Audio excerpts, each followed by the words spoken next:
Hi viewers, আপনাদের চমক যখন আর একটা ভিডিও আনলাম। দেখতে পাচ্ছেন আপনারা, চেলসি বার্সেলোনাকে গত রাত্রে 3-0 হারিয়ে দিয়েছে উয়েফা চ্যাম্পিয়ন্স লিগে।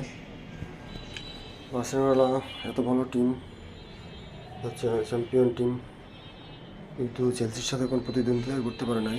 তাদের একজন লাল কার্ড পাওয়াতে তারা আরও বেশি বিপদে পড়ে গিয়েছিল। দেখতে পাচ্ছি চেলসি এখন পয়েন্ট টেবিলে এবং নিচের দিকে 5 নম্বরে আছে। এটা জেতার পরও, বার্সেলোনাকে হারানোর পরও তারা টপে যেতে পারেনি, 5 নম্বরে আছে। ম্যান সিটি আছে পরে। আর চেলসির ওই বার্সেলোনার অবস্থা আরোই খারাপ। তারা অনেক নিচে দিকে চলেছে, আরো 15 নম্বরে।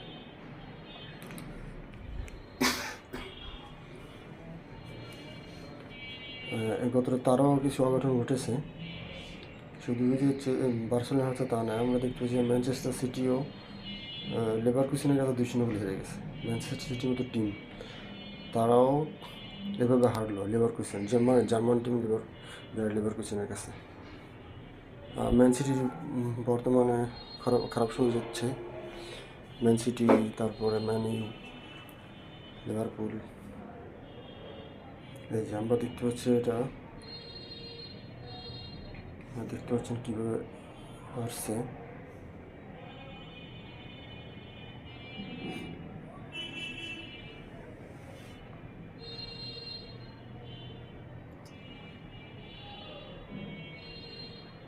জার্মান টিম ম্যান সিটি,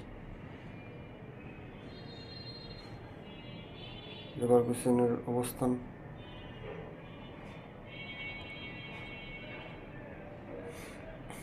হ্যাঁ, মার্সেলের কাছে নিউক্যাসল ইউনাইটেড হয়ে গেছে।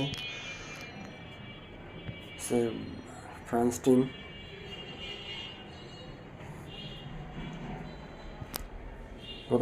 গত রাত্রে ম্যাচগুলো খুব জমজমাট ছিল, অঘটন ছিল।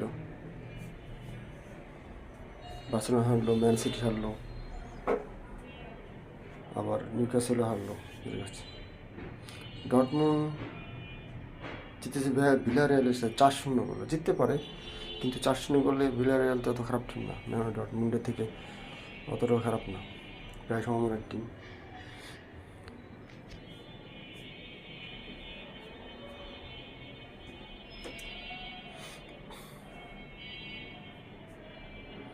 দেখতে পাচ্ছেন 4-0 গোলে জিতেছে Dortmund. German team, Spanish team ভিলারিয়ালের সাথে জিতেছে 4-0 গোলে।